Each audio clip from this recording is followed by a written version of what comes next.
जय माता दी। अड़हुल के फुलवा में कवन गुण हो, माई गईलू लो भाई।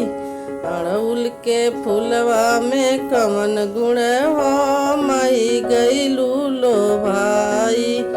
पान सुपारी मके मसही न भावे, पान सुपारी मके मसही न भावे।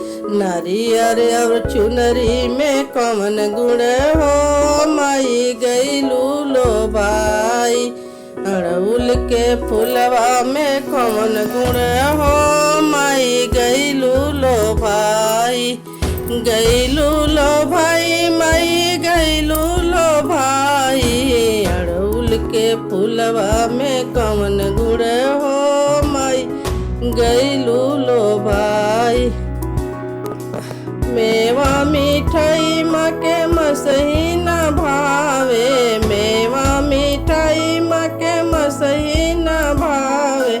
पियरे करहिया में कवन गुण हो, माई गईलू लो भाई। पियरी करहिया में कवन गुण हो,